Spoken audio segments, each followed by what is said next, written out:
You ever hit that point where everything feels like it's on fire and you just freeze? Like your brain is running 40 tabs and none of them are useful. I've been there. And what made it worse for me was trying to think my way out of it. Like if I just sat there long enough, I'd magically feel in control again. That never happened. Here's the truth. Most stress overload isn't because you're weak. It's because you're carrying too much in your head with no system. And when your life has no system, your mind becomes the system. And your mind is not built to hold everything at once. So if you feel overloaded right now, I'm not here to shame you. But I am going to say this clearly. Nobody can take control back for you. That part is on you. Stress overload is basically your brain saying, too many demands, not enough clarity. And when there's no clarity, your nervous system goes, cool, emergency mode. That's why you feel tense for no reason, irritated at small things, tired but wired, like you can't start anything because everything needs to be done. It's not that you're lazy. It's that your brain doesn't know what to grab first, so it grabs panic.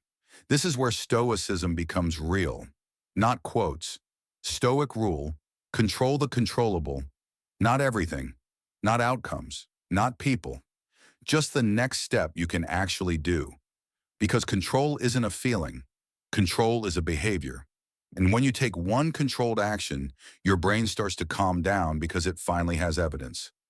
Okay, we're handling it. Now the Machiavelli side, this is just social reality. When you're calm under pressure, people trust you more. Not because you're better, but because calm signals competence, stability, leadership.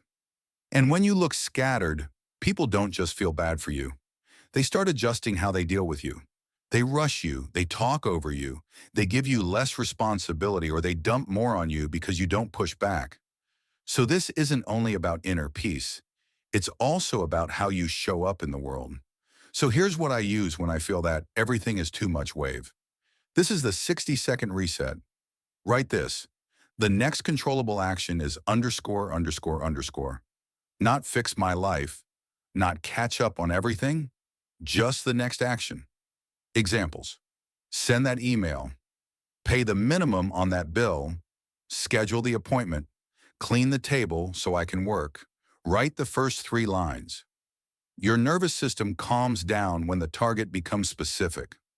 Remove one stress feed right now. One app, one tab, one notification, one group chat, one person's access to you for the next hour. Because overload comes from inputs, not just tasks. Now do a 2-minute move. Anything that moves the needle a little. One email, one dish, one rep, one paragraph, one payment, one step. Because stress doesn't shrink from thinking. It shrinks from proof. If you want to level this up, do this right after the reset. Grab paper. Set a 2-minute timer. Write every open loop that's floating in your head. Tasks, worries, promises, I should, thoughts. Then pick 3.